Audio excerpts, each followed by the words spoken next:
Welcome to another episode of Yapaholics Anonymous, where people come to talk and discuss the things that they have been hopelessly and deeply interested in recently. Today I am joined by three co-hosts who I will let introduce themselves in turn, starting with, to my left. Hello, I'm Faith Casto. You might know me as Rocky from the last podcast. We don't remember if I went by my first name or my tag. Howdy, I'm Toast. And today is nearing the end of everybody's spring semester for anyone going to college in the U.S. and just for us in general. So things are pretty hectic. Let's start with our newcomer today, Toast. What has been on your mind recently? What has been your poison of choice? I've been listening to a lot of podcasts recently. A lot of The Yard.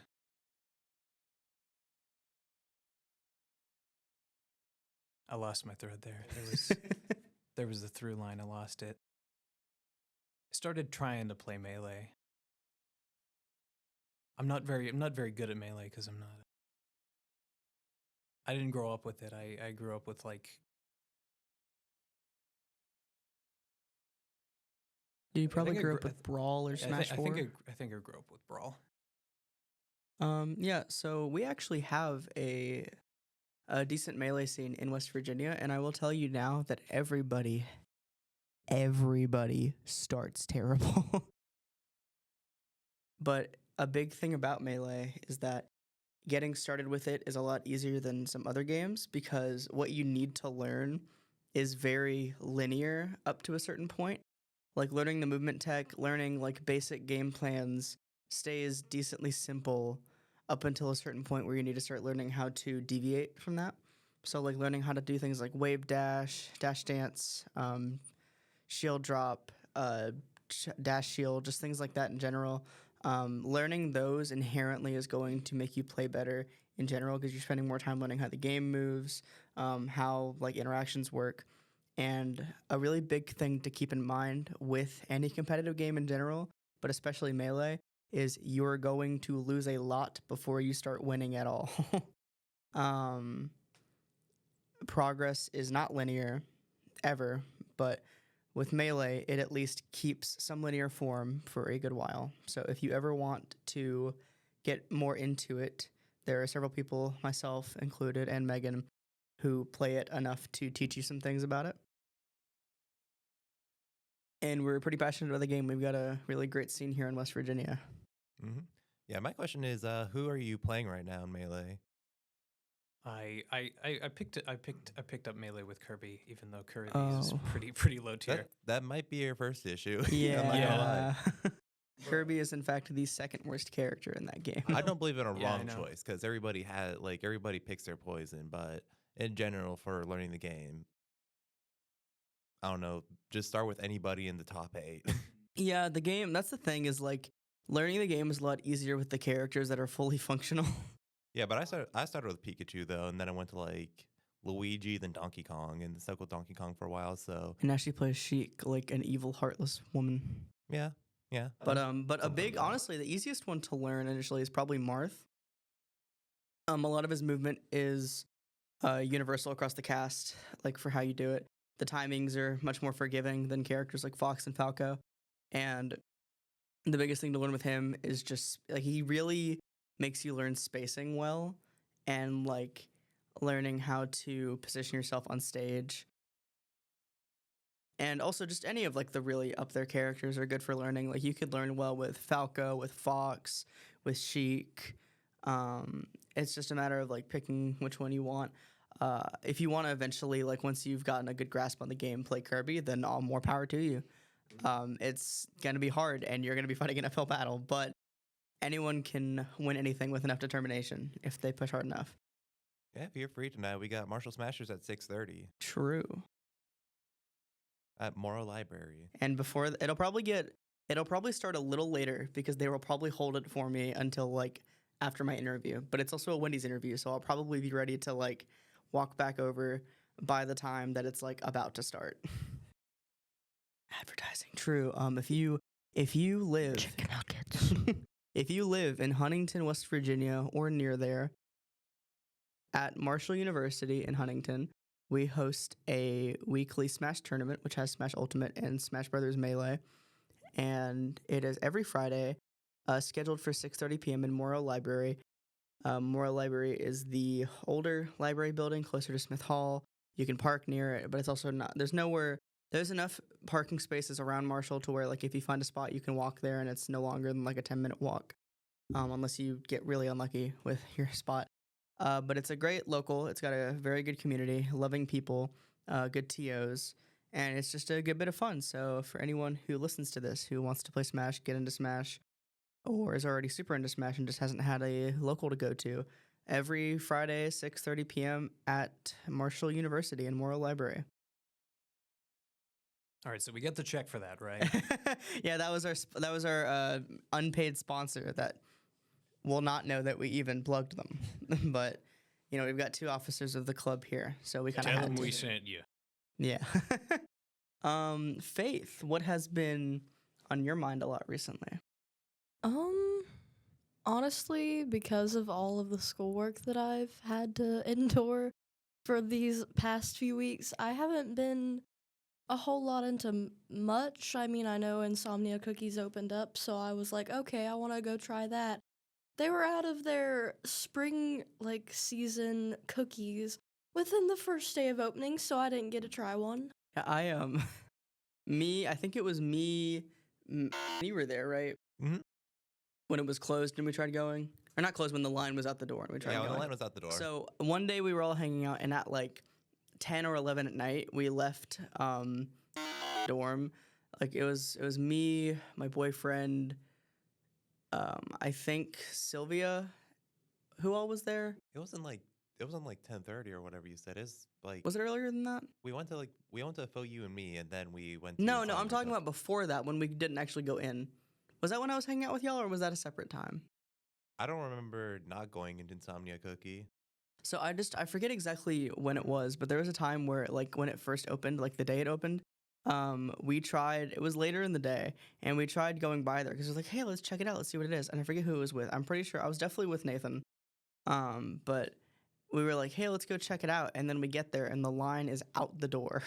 Yeah, I know when I went with Caitlin a few days ago, it was pretty packed. I wouldn't say it was out the door though. It almost could have been. Yeah. What are your thoughts on the way that their cookies are crispy or crunchy? I like cookies that are crisp outside, warm and softer inside. The only one I got to try was a bite of the one my boyfriend got, which was the chocolate chip. And while chocolate chip cookies are a classic and amazing, I don't like how chocolate feels on my teeth when it's bit into, so I don't often get that. But I liked how it tasted. I would have eaten more if my stomach was not full from Fo You and me. And I hope to eventually, with a normal amount of stomach room, go there and just get some cookies, because I have not once been near that place when I wasn't already full. I tried that Thin Mint chocolate chip cookie, and it was pretty good, although I don't like how crunchy it was personally. When I'm thinking of a cookie that's made somewhere like Insomnia Cookies or Crumble Cookie, I think of it as softer. I don't know, it felt really crunchy, but it could have been the fact that it was based on a Thin Mint's Girl Stout cookie. Yeah, I'll have to try more of their cookies for sure. I can't really give a definitive answer yet because I've only had a bite or two of somebody else's. And what were your thoughts on Insomnia when we went? Oh yeah, it's delicious. I got a S'mores cookie for me and Sylvia, and I don't know. I don't really have any complaints about it. Crumble cookie was. I remember when Crumble cookie opened, I had it. It's just super sugary, but I think with Insomnia cookie, they actually cook with the taste of a person in mind instead of a fruit bat. Yeah, from what I've heard, Crumble is a bajillion trillion calories and terrible for you. Yeah, I don't know. I've had it a few times, and the few times I have had Crumble, it was decent, but I guess I just got it on the week that they had good Yeah. cookies. I haven't had it, but Insomnia seems like a more, I guess you could say, down-to-earth cookie place. It seems like they're just making you cookies in a service industry style, which I enjoy. Yeah. I was actually, when I went to the shop, I was looking at the sign because it was telling their story. basically the story behind like insomnia cookies. They originally started as like two college kids in a dorm, and they were like, we want something that's gonna warm you up while also not being greasy, because like nothing that's open at night is any like good for you. So they're like, yeah, we want something sweet, something warm that'll make you feel like you're like close to home, I guess.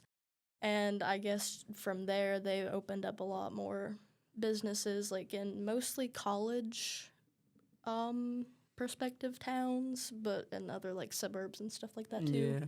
It was awesome to get one in West Virginia. It took us how many years to get a Chick-fil-A?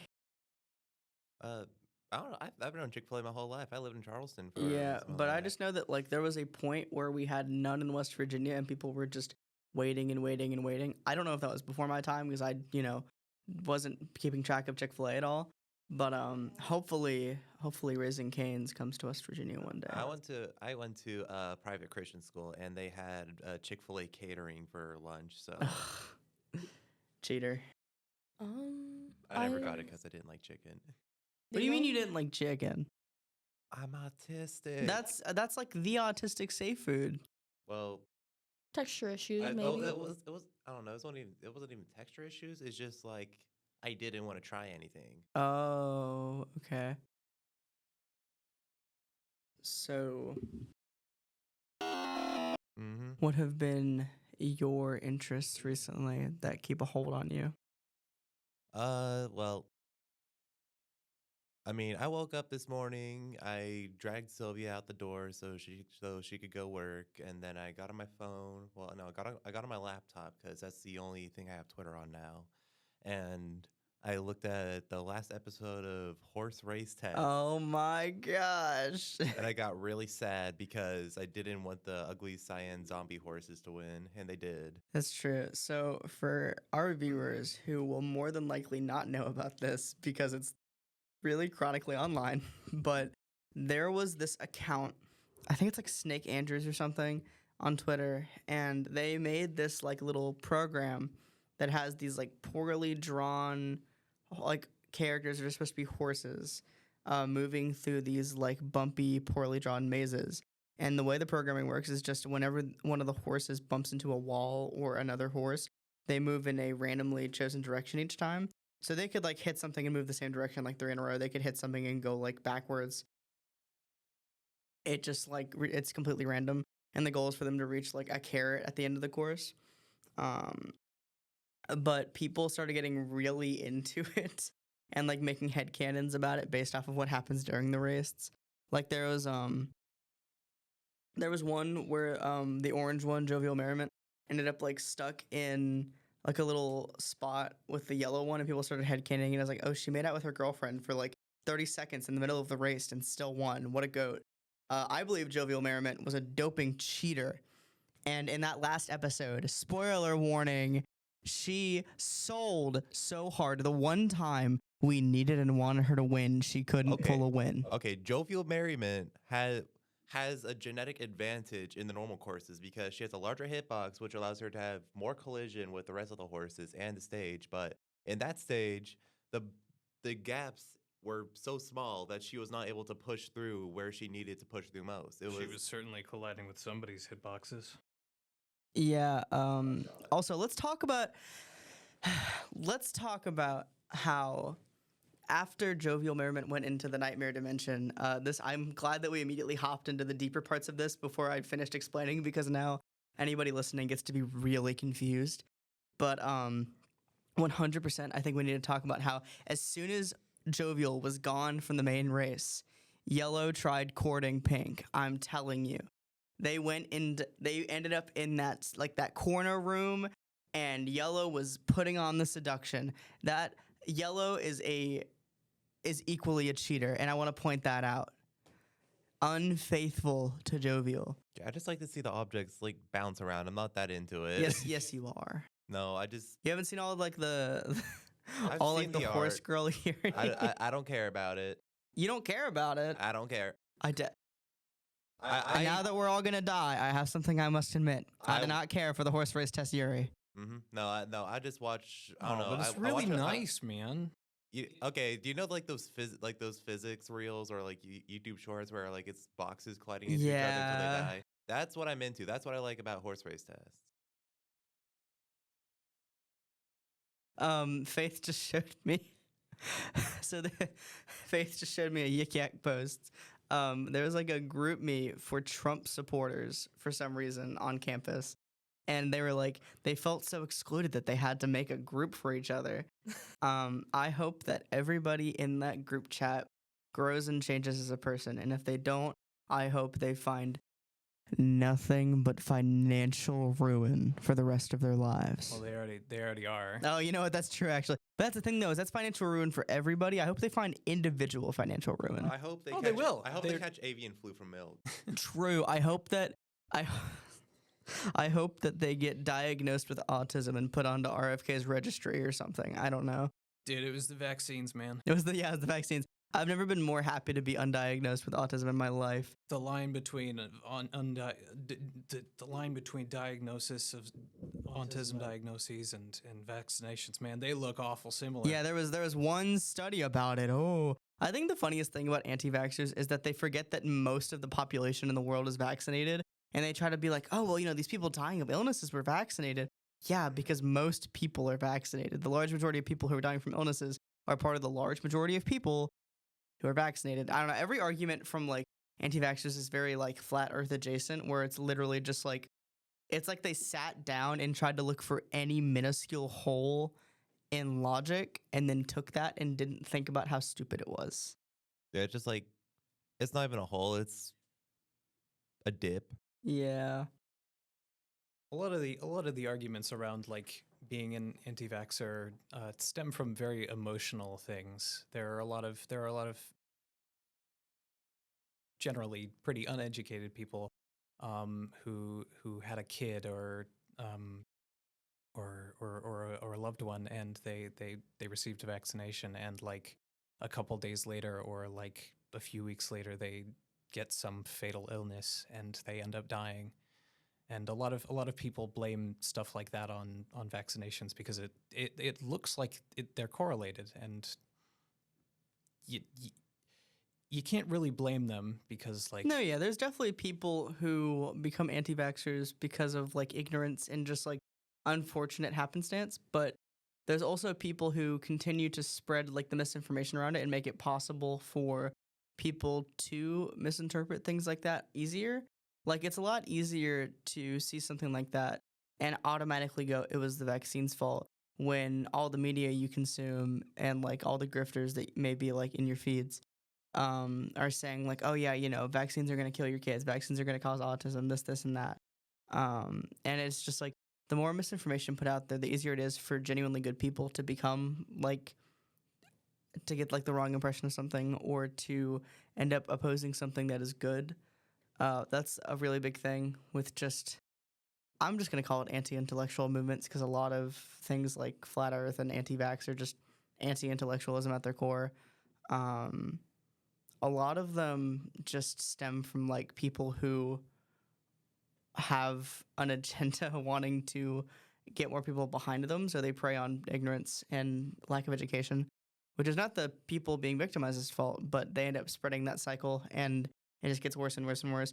And that's how you end up with the 2024 election, is just people buying into a narrative because they don't have the resources or know how to get better educated, and also just a lot of people who are becoming polarized from how social media handles politics and the way that things are presented. And most voters are not going to take the time to really critically think about it. They're just going to vote with whatever seems like the easiest or best.